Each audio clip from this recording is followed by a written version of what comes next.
ভালোবাসেন। সাহাবীরা যারা হুজুরের পরে তারা মদিনায় চলে গেলেন। মক্কা থেকে মদিনার মানুষেরা তাদেরকে আন্তরিক ভালোবাসে। কেমন ভালোবাসে?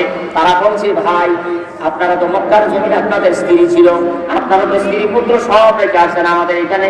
আমার 3 জন স্ত্রী আছে, আইন আমার ঘরে আসেন। আপনার মনে যে স্ত্রী যারা পছন্দ হয় আমি তালাক দেন, তারপর আপনি বিয়ে করে নিয়ে। সুবহানাল্লাহ বলেন। কিরম ভালোবাসার পরে কথা আসে। সুবহানাল্লাহ বলেন। আমার ভাইরাম, সাহাবীদের মধ্যে এত আন্তরিকতা, এত ভালোবাসা পয়দা হয়ে গেল মদিনা এবং মক্কার সাহাবীদের মধ্যে। এবার সাইদ ইবনে আব্দুর রহমান হুজুরের একজন সাহাবী, খুব ধনী মানুষ।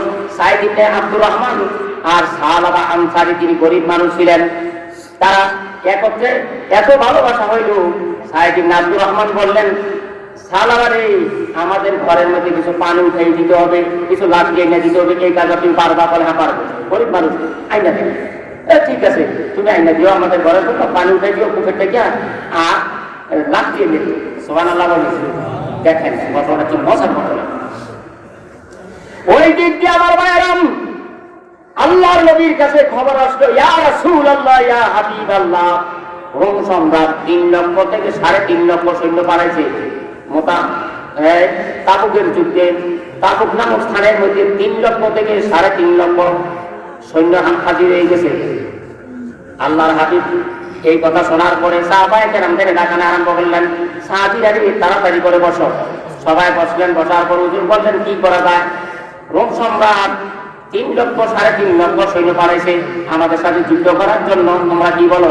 সাহাবীরা বললেন, ইয়া রাসূলুল্লাহ, ইয়া হাবিবাল্লাহ, 3 লক্ষ না তাম পৃথিবীর মানুষ যদি হয় আমাদের কিছু নাই, আমরা আল্লাহ রাসূলের সাথে যুদ্ধ করবো আল্লাহকে পাওয়ার জন্য, আমরা শহীদ হয়ে যাবো, হুজুর যুদ্ধ আমরা করবই করবো। সুবহানাল্লাহ।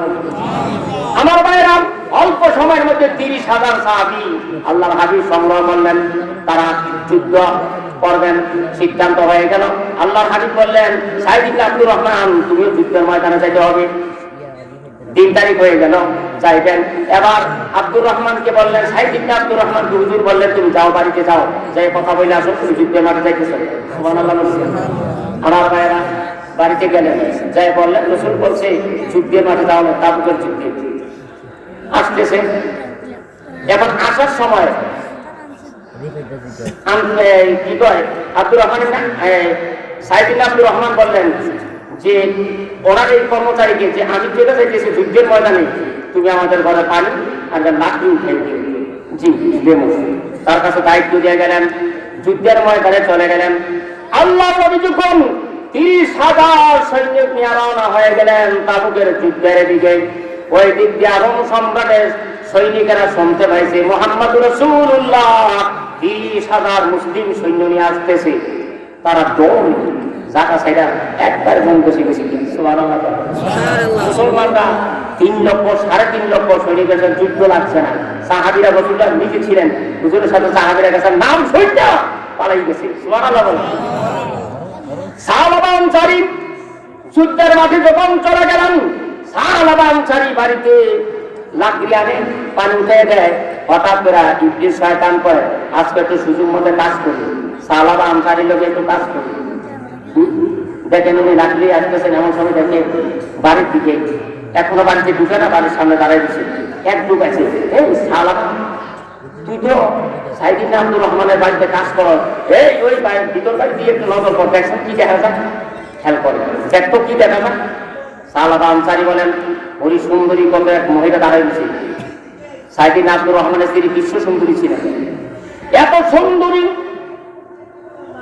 সাহাবা আনসারী আর ধৈর্য ধারণ করতে পারে নাই, দৌড়ে যাইয়া ওই আব্দুর রহমান নাও সাইদ ইবনে আব্দুর রহমানের স্ত্রীর হাতের মধ্যে যাই এইভাবে ধরলেন।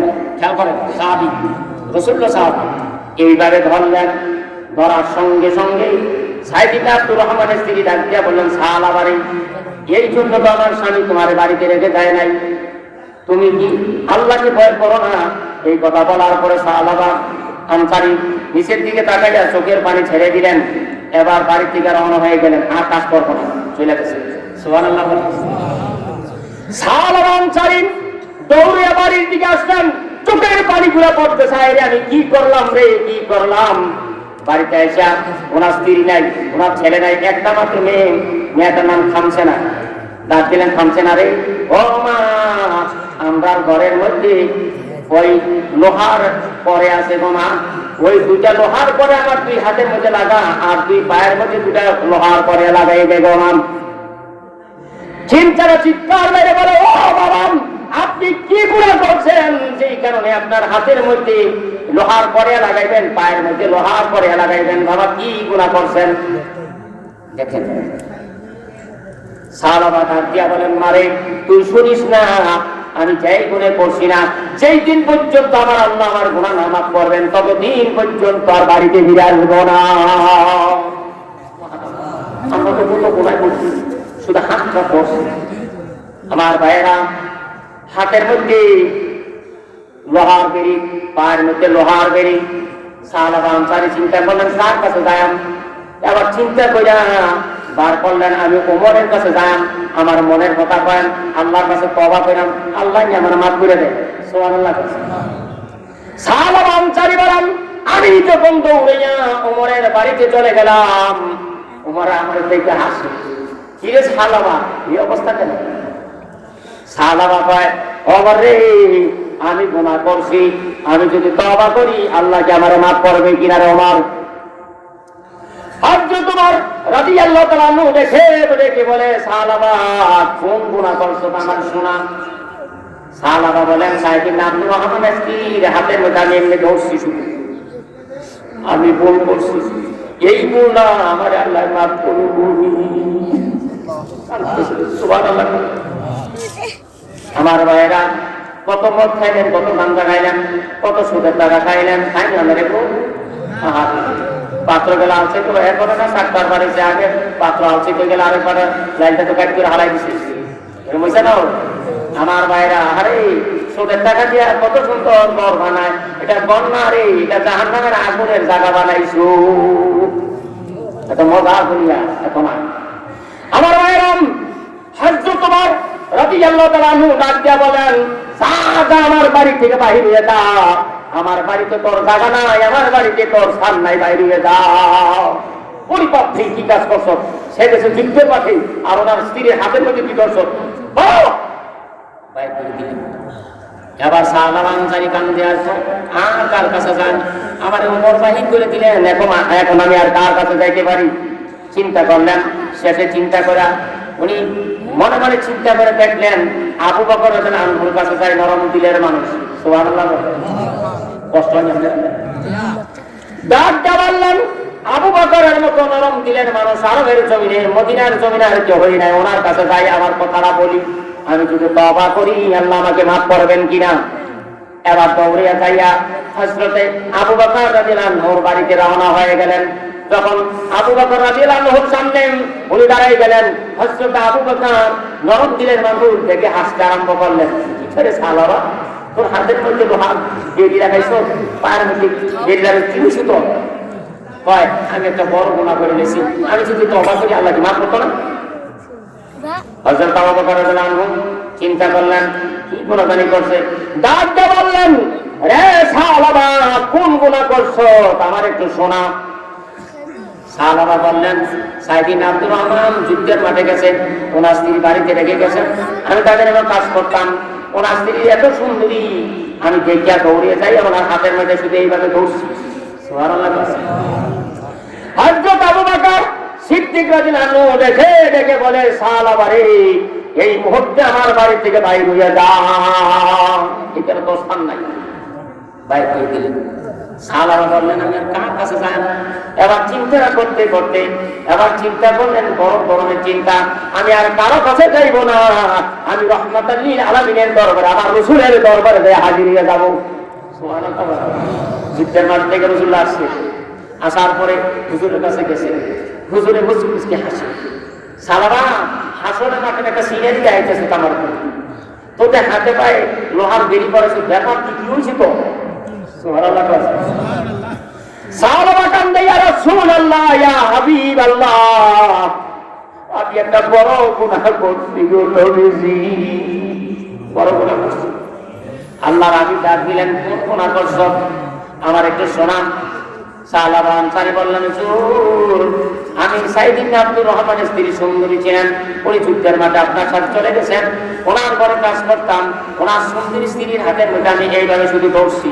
এখন আমি আল্লাহর কাছে তওবা করতে চাই, হুজুর আমি যদি তওবা করি আল্লাহকে আমারে ক্ষমা করবেন কিনা গো নবী? আল্লাহর নবী ডাকতে বললেন, এ সাহাবা, এই মুহূর্তে আমি রাসূলুল্লাহর বাড়ি থেকে বাইরে যেতা। সেই সাহাবী আমার সাথে যুদ্ধের ময়দানে গিয়েছিল, আর ওনার বাড়িতে কাজ করতে, ওনার স্ত্রীর হাতে আমানতের টাকা দিয়ে ওনার হাতে দর্শক, আমার বাড়ি থেকে এই মুহূর্তে বাইরে হয়ে যায় সাহাবা। রাসূলুল্লাহর সাথে দিয়া টাকা না পায়, আর কাছে টাকা আছে, আর টাকা আছে। সাহাবা যাওয়ার সময় ডাকতে বলি, ইয়া রাসূলুল্লাহ, ইয়া হাবিব আল্লাহ, নবী গো, কার কাছে জায়গা পাইলাম না, যতদিন পর্যন্ত আমার আল্লাহ আমারে ক্ষমা না করে আর কোনদিন বাড়িতে ফিরে আসবো না গো নবী। অবস্থা চলে গেলেন মাঠের দিকে, ওই জঙ্গলার দিকে চলে গেলেন, পাহাড়ের দিকে চলে গেলেন। পাহাড়ের দিকে কয়েকদিন পরে আল্লাহর পক্ষ থেকে ওই আসছে, রাসূলুল্লাহর দরবারে জিবরিল আসছেন। সুবহানাল্লাহ। আমার আল্লাহ ডাকতে বলেন, জিবরাইল রে, আমার বন্ধুর কাছে যা। রে জিবরাইল, আমার বন্ধুর যাইয়া প্রশ্ন করিস, নবী গো, মানুষ কি আপনি বানাইছেন না আল্লাহ বানাইছে? কষ্ট হয় না আপনারা?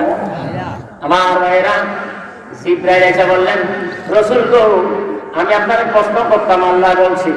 জিবরাইল রে, কি প্রশ্ন রে জিবরাইল? আমার জিবরাইল, কি প্রশ্ন বলো? জিবরাইল, হুজুর, মানুষ কি আপনি বানাইছেন না আল্লাহ বানাইছে? হুজুর কয়, আল্লাহ বানাইছে, আমি বানাইতে চাই। সুবহানাল্লাহ। ইয়া রাসূলুল্লাহ, আল্লাহ যদি বানিয়ে থাকে, সাইদ ইবনে আব্দুর রহমানের স্ত্রীর হাতের মধ্যে ধরছেন, এই আনসারী কেন আপনার বাড়ি থেকে বহিষ্কার করে দিলেন? একটু স্থায়ী, একটু বুঝি তাকে প্রভুত দিতে পারলেন না? আল্লাহ তো রাগ হয়ে গেছে, আল্লাহ তো এখন বলছে তাড়াতাড়ি করে তাকে খবর জানার জন্য। আল্লাহ তার তওবা কবুল করছে, তার জন্য জান্নাত অবধারিত করে দিয়েছে। সুবহানাল্লাহ। নবী আবার ডাকতে বললেন, মসজিদে নববীর ভিতরে যারা আছো, দুইজন দাঁড়াও। হযরত আবু বকর, হযরত ওমর রাদিয়াল্লাহু আনহুমা কোনজন দাঁড়াইছে। নবীজি বললেন, তোমরা কোনজন বসো। এবার দুইজন দাঁড়াও। আবার দাঁড়াইছে হযরত আলী এবং হযরত আরেকজন, দুইজন দাঁড়াইছে। দাঁড়ানোর পরে নবীজি ডাকতে বললেন, আলী রে, সাইদ ইবনে আব্দুর রহমানের স্ত্রীর হাতের মধ্যে সালাবা আনসারী ধরেছিল। আকাশ থেকে খবর আছে, সালাবা আনসারী যেই জায়গায় আছে ওই জায়গা থেকে আমার কাছে নিয়ে আসো। সালাবারে বলবা তার তওবা আল্লাহ কবুল করছে, সালাবার জন্য আল্লাহ জান্নাত অবধারিত করে দিয়েছে। আমি রাসূলুল্লাহ বলছি আসার জন্য, যাও নিয়ে আসো। হযরত আলী বলেন, আমরা দুইজন রওনা হয়ে গেলাম। গিয়া পাহাড়ের দিকে যখন যাইতেছিলাম, যে দেখি রাখালেরা, একজন রাখাল গরু ছাগল গুলা রাখতেছে। আমরা ডাক দিয়া বললাম, সালাবা আনসারীকে দেখছি এই দিকটা যাইতে। রাখাল বলেন, না, আমরা সালাবা চিনি না। আমি সালাবা চিনি না, তবে দেখছি একটা লোক হাতের মধ্যে আর পায়ের মধ্যে লোহার বেড়ি পরাই রাখছে, ওই লোকটা আল্লাহ জান্নাতের দিকে দৌড়ে যাইতেছে। সুবহানাল্লাহ বলেন। আলী বলেন, বুঝছি কি সালাবা। সুবহানাল্লাহ বলেন। তারা যখন ছুটলেন যাওয়ার জন্য, রাখাল ডাকতে বললেন, আলী রে, একটু সামনে যাইবেন না। আপনারা সারাদিন যদি তালাশ করেন পাইবেন না। প্রতিদিন সন্ধ্যা যখন করে আসে, ওই সালাবা আনসারী ওই গাছটার নিচে আসে, গাছটার নিচে এসে সেজদায় পড়ে দেয়। সারাটা রাত আল্লাহর দরবারে কান্নাকাটি করি। এখানে পাইতে চাইবেন না। সুবহানাল্লাহ বলে। হযরত আলী বলেন, অপেক্ষা করতে লাগলাম। যেই মাত্র বিকাল বেলা হয়ে গেল, এমন সময় দেখি হাতের মধ্যে লোহার করে, পায়ের মধ্যে লোহার করে, আকাশের দিকে কি জানি বলতেছে আর কাঁদতেছে, শরীরটা শুকিয়ে গেছে। সুবহানাল্লাহ বলে। এসে আমরা দূর থেকে ফলো করতেছি, এসে দেখি ওই গাছের নিচে এসে সেজদার মধ্যে পড়ে গেছে আল্লাহর দরবারে মাফ করার জন্য। সুবহানাল্লাহ বলে। হযরত আলী বলেন, আমরা দুইজন দৌড়িয়া যাইয়া সালাবা আনসারীর কাছে রওনা উপস্থিত হয়ে গেলাম। দেখে দেখে বলি, সালাবা রে, আল্লাহ তোর দোয়া কবুল করেছেন, তোর গুনাহ মাফ করে দিয়েছেন, তোর জন্য জান্নাতের শুভ সংবাদ আছে। আল্লাহর নবী বলেছেন এই মুহূর্তে রাসূলুল্লাহর দরবারে হাজির হওয়ার জন্য। সুবহানাল্লাহ বলেন। হযরত সাহাবা আনসারী হাঁটতে পারে না, দুর্বল হয়ে গেছে। এবার সাজদা থেকে উঠে কাঁদতে আর আলিকে আমার বড় একটা হাতে হযরত আলী রাদিয়াল্লাহু আনহু কাঁধের মধ্যে ধরলেন, আরেকটা হযরত আব্দুর রহমান ইবনে আউফ না জানি কি ছিলেন, ওনার হাতের মধ্যে ধরলেন। এইভাবে ঘরে আস্তে আস্তে আসতেছিলেন। আস্তে আস্তে মদিনার মসজিদে সন্ধ্যা হয়ে গেল, আযান হয়ে গেল, মাগরিবের নামাজ আরম্ভ হয়েছে। তারা তিনজনে পিছনে কাতারে দাঁড়িয়েছে। আল্লাহর নবী প্রথম রাকাতে, দ্বিতীয় রাকাতে এসে নবীজি বললেন আল্লাহকুমুত তাকাসুর। একটা চিৎকার দিছে সাহাবা আনসারী, এমন জোরে চিৎকার। আবার নবীজি বলছেন হাত্তা যুরকুমুল মাকাবির। এত যখন করলেন সাহাবা আনসারী এমন জোরে চিৎকার মেরে জমিনের মধ্যে পড়ে গেলেন। রাসূলুল্লাহ নামাজ শেষ করার পরে পিছনের দিকে তাকায় বলেন কেউ এত জোরে চিৎকার দিল? সাহাবীরা বললেন সাহাবা আনসারী আসছে। নবীজি বললেন কি হয়েছে? কয় হুজুর সে তো বেহুশ হয়ে গেছে। সুবহানাল্লাহ বলেন। নবী আমার ডাক দিয়ে বললেন আলী রে, তোমার উরাতের উপরে নাও, উরাতের উপরে নিয়ে মাথার মধ্যে পানি দাও। উরাতের উপরে নিয়ে মাথার মধ্যে পানি দিলেন। ডেকে বলে ইয়া রাসূলুল্লাহ ইয়া হাবিবাল্লাহ, সাহাবা আনসারী আর দুনিয়ার জমিনে নাই গো নবীজি। নবী আবার ডেকে বলে এ সাহাবীরা ওই ঘরের মধ্যে নিয়ে যাও, সাহাবার লাশটা ঘরের মধ্যে রাখো, রাত্রের ভিতরে কবর করো, রাত্রে আমি রাসূলুল্লাহ জানাজার নামাজ পড়ে মাটি দিয়ে দিব।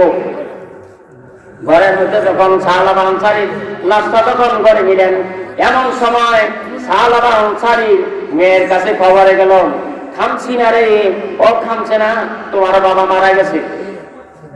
খামছে না দৌড়াইয়া আমার নবীজি বাড়িতে আসলেন, এসে ঘরের ভিতরে ঢুকতে চাইলেন। আমার নবী জিজ্ঞাসা করেন কে তুমি, তোমার নাম কি? মেয়ে চিৎকার করে করে বলে রাসূল গো আমার নাম খামছি না, এটা আমার বাবা। হুজুর বললেন যাও ভিতরে যাও, তোমার বাবাকে দেখো। ভিতরে যাইয়া বাবার মাথার মধ্যে এইভাবে হাত দিয়ে মুছে আর বলে ও বাবা আমি আপনার মেয়ে খামছি না এসেছি গো বাবা, আমার মা নাই, আমার ভাই নাই, আপনি আমার আদর করে লালন পালন করছেন বাবা, আপনি যদি মরে যান আমারে কে তালাশ করবে গো বাবা। কাঁদতেছে। নবী আমার দেখছেন, দেখার পরে দৌড়ে আসছে, দৌড়ে এসে বলে খামচিনারা আমার কাছে নিয়ে আসলো। হুজুরের কাছে তখন খামচিনারা নিয়ে যাওয়া হলো।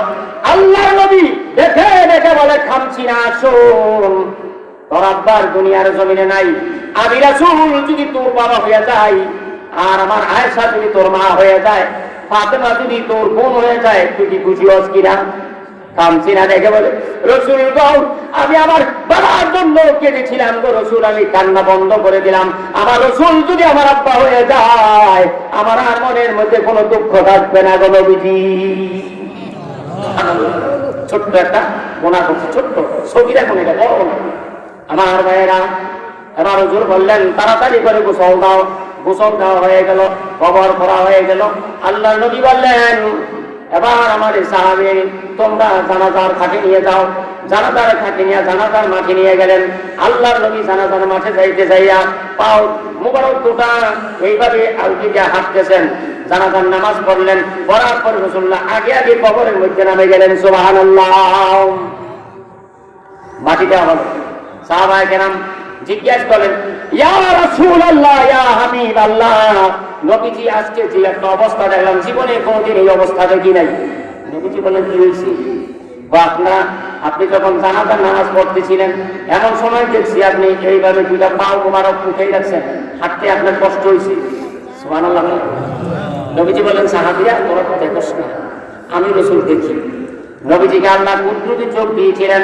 কিতাবের মধ্যে আসছে 3 জায়গায় 3টা কুদরতি চোখ দিছে। কয় জায়গায়?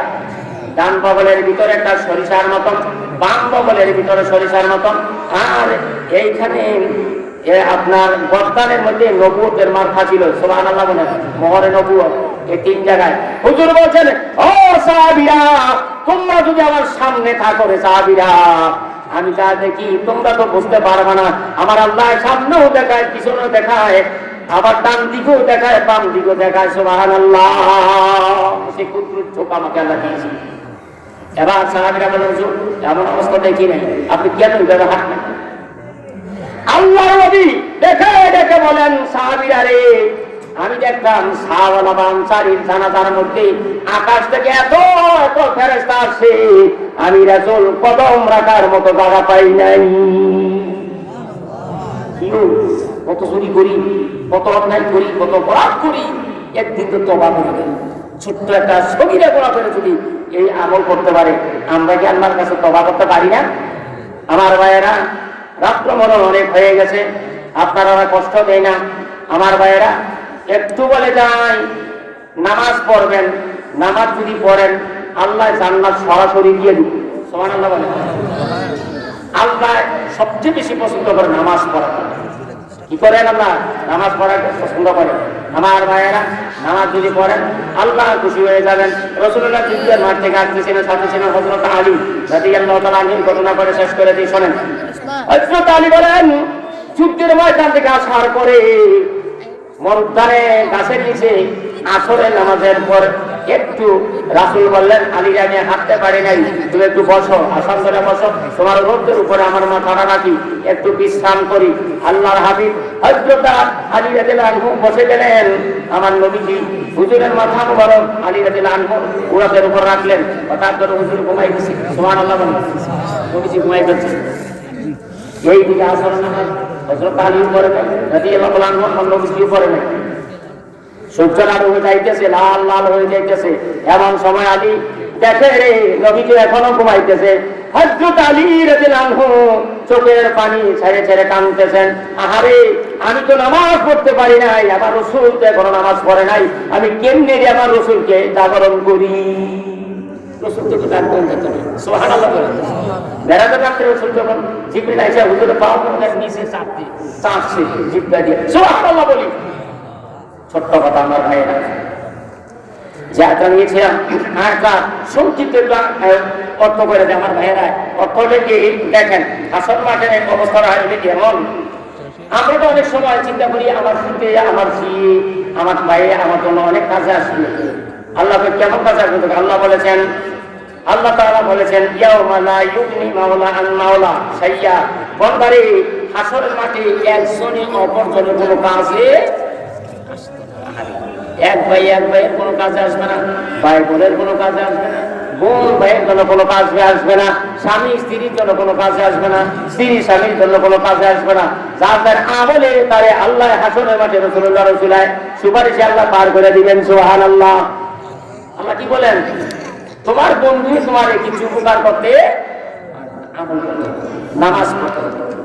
আমার ভাইয়েরা, এরপর আল্লাহ পাক জানিয়ে দিলেন, ওয়ালাহুম ইউনসারুন, হাসরের মাঠে সাহায্য করার মতো ক্ষমতা নাই। এক বন্ধু আরেক বন্ধু ক্ষমতা, আপনার কোনো ক্ষমতা নাই, কিচ্ছু নাই। তার জন্য কার জন্য এই বাড়ি করে বললা সত্যিরা অন্যায় কিনা কি লাভ হবে? কিছু লাভ হবে না। আমার ভাইয়েরা, আল্লাহ পাক বললেন, ইল্লা মান রাহিমাল্লাহ, যদি আল্লাহ গৌরী রহম করে, আল্লাহ ক্ষমা করে। সুবহানাল্লাহ বলি। ইন্নাহু হুয়াল আজিজুর রহিম, নিশ্চয় আল্লাহ পরাক্রমশালী এবং দয়াবান। আল্লাহ দয়াবান না? আল্লাহ দয়াবান। এরপরে বলছেন, তোমাদেরকে জাহান্নামের মধ্যে আল্লাহ কি দিবে শোনাও। এবার করবে সত্য বলে, যারা জাহান্নামে যায় তাদের পরিস্থিতি কেমন হবে? যারা না পড়বা, ওই নামাজ পড়ো না, নামাজ যদি কেউ না পড়ে সে মুসলমান না হলেও তার জন্য অধিকার নাই। মান তারাকা সালাতান মুতাআম্মিদাতান, যে ব্যক্তি ইচ্ছা কইরা সুস্থ শরীরে নামাজ ছেড়ে দিয়েছে, ফাকাত কাফার, সে যেন কাফেরের পর্যায়ে চলতে। কে বলছে? মদিনার নবী বলছেন। সুবহানাল্লাহ। আমার ভাইরা, এবার আল্লাহ পাক বললেন, ইন্না শাজারাতাজ যাক্কুম, যাক্কুম একটা গাছ আছে হাসরের মাঠে জাহান্নামীদের শাস্তি দেওয়ার জন্য। তাআমুল আসিম, তাআমুল মানে খাবার, আসিম মানে অপরাধী। এই যাক্কুম ফলটা খাইবেন, খাওয়াইবেন যারা অপরাধী, তাদের গুনাহগার, তারাই গুনাহগারদের খাওয়াইবেন। খাওয়াইলে কি হইব দেখেন, জাক্কুম ফলটা যখন গুনাহগারদেরকে খাওয়াইবেন তখন তার অবস্থাটা কি হইবে একটু খেয়াল করেন। আল্লাহ পাক কি বলছেন? আল্লাহ তাআলা বললেন কাল মুহলে, মুহলে যত আমরা সীসা গলাইলে আগুনের মধ্যে যেমন হয়, এই ফলটা যখন মুখের ভিতরে পেটে যাইব কাল মুখে আল্লাহ বলেন মুহল, মুহল হলো সীসারা যেমনি বলে পেটের ভিতরে ফলটা যাইলে তার পেটে আপু জড়ি যেটি আছে গরম হয়ে যাইবে সেটা থেকে কেমন হইব ইয়াগলি ফিল বুতুনি, তার পেটের ভিতরে এটা উত্তরণে আরম্ভ করবে। নাউজুবিল্লাহ বলেন উত্তরেব, ভাতের মারের মতো উত্তরেব। আল্লাহ পাক বললেন আরো বলেন কালিল হামিম, শুধু তা না গরম পানি জাহান্নামের গরম পানি যখন নাকি তোমার উপরে পড়লে যেমনি টকবক করবে, ঠিক এমনি ভাবে ওই ফলটা খাবার পরে পেটের ভিতরে গরম হইয়া যদি পানি হইয়া টকবক করতে রাখবে, শাস্তি দিবে জাহান্নামকে। তারপরে বললেন খুজুহু, আল্লাহ বলে দৌড় কারণে আরে কি করো খুজুহু ফাতিলুহু, ফাতিলু হলো হেসকা টানা টানো, হেসকা টানা টাইনা জাহান্নামে নিয়ে যাও, ইলা সাওয়াইল জাহিম, জাহান্নামে নিয়ে যাও, হেসকা টানা টানো আর জাহান্নামে নিয়ে যাও। সুবহানাল্লাহ বলি আমার ভাইয়েরা। এরপর আল্লাহ বললেন শুধু তা নয়, তারপরে আরো শাস্তি দিবেন। কি শাস্তি? শাস্তির ধরুন আল্লাহ বলছেন সুম্মা সুব্বু, তারপরে ঢেলে দিবে, সুম্মা সুব্বু ফাওকা রাসিল মিন আযাবিল হামিম, তার মাথার উপর দিয়া জাহান্নামের গরম পানি ঢেলে দিবে। ইও শাস্তি বাড়ছে না কমছে? বাড়ছে, জাহান্নামের আগুন ছেড়ে দিবে। এরপর আল্লাহ বলবেন চুপ মজা খাও, চুপ মজা খাও। কি মজা খাইয়া? আল্লাহ বলেন যেমন মজা সব ইন্নাকা আনতাল আসিফুল কারীম, নিশ্চয় তোমার আল্লাহ পরাক্রমশালী মহা সম্মানের অধিকারী আল্লাহ পাক। এরপরে ইন্না হাযা মা কুনতুম বিহি তামতারুন, আরে বেটা এই তিনটার ব্যাপারে তো তোরা মধ্যে মতানৈক্য ছিল। দুনিয়ার যত কাফের বেঈমান আছে সব বেঈমানরা আখিরাতকে অস্বীকার করে, এই তিনটে তো তোরা অস্বীকার করছিস দুনিয়া থাকে। তোরা যদি যে এই গোমরাইটা ছিল, তোরা যে বলতে হাসর করতে কি আছে, এই তিনটি সেই দিন আজকা দেয় কেমন অবস্থা। সুবহানাল্লাহ বলি। এরপরে আমাদের একটা প্রশ্ন বলে দিয়েছে আল্লাহ পাক। সুবহানাল্লাহ বলি।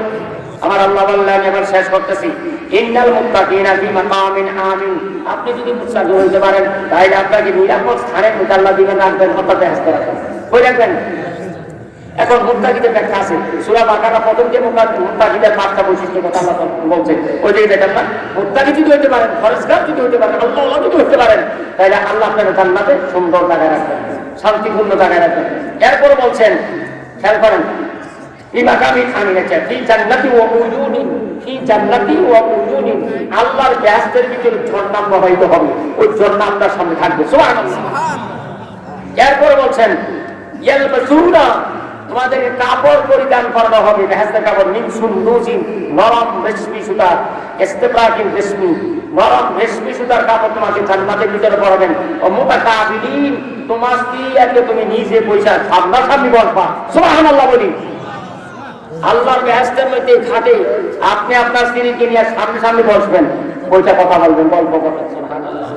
সামনে আপনারা সামনে গল্প করতে চাননি বেহেশতের মধ্যে, মান নাই, কিছু কষ্ট করা লাগতো না। এই কষ্ট এখন করতেছেন কোন কোন শীতের মধ্যে, মনে 11টার উপর বাজে, 11:30 এই শেষ, এখন শেষ ইনশাল্লাহ। তাই এরপরে যে আল্লাহ এটা কি দিতেছেন এই কথাটা বলে শেষ করছি। দাদা লিখা এরূপ ভাবে, দাদা লিখি এইভাবে ও চব্বস না হতে আমার বুদ্ধের সাথে তোমাদের বিয়া করে বউ তোমরা সামনে দিয়ে দেন, দুজনের সামনে বইয়ে কথা বলতে। আল্লাহ আকবার। সেখানে আসা থাকেন 70 জন কয়জন দিব? অন্য হাদিসে শোনানে যাতে আছে, কিন্তু মাথার মধ্যে আছে 100 জন। আল্লাহ 70 জন আছে, 100 জনের মতো আছে, 70 জন দিবে। এক একজন লম্বা 60 হাত, কত?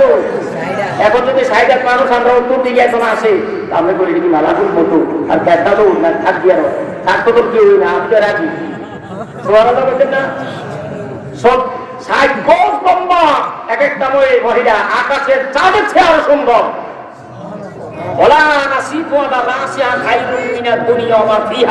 তাদের মাথার এই উন্নারা থাকবে, আকাশ জমিনটা বিক্রি করলে উন্নারা দাম হতো না।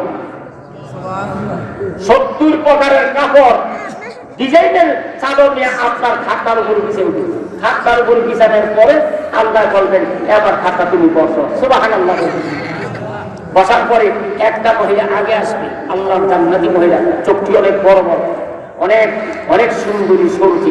একটা মেয়ে যদি দুনিয়া যদি যেতে পারে চাইতো, এই দুনিয়াটা হতে কিয়ামতের আগ পর্যন্ত সাদেরও দরকার হতো না, সূর্যেরও।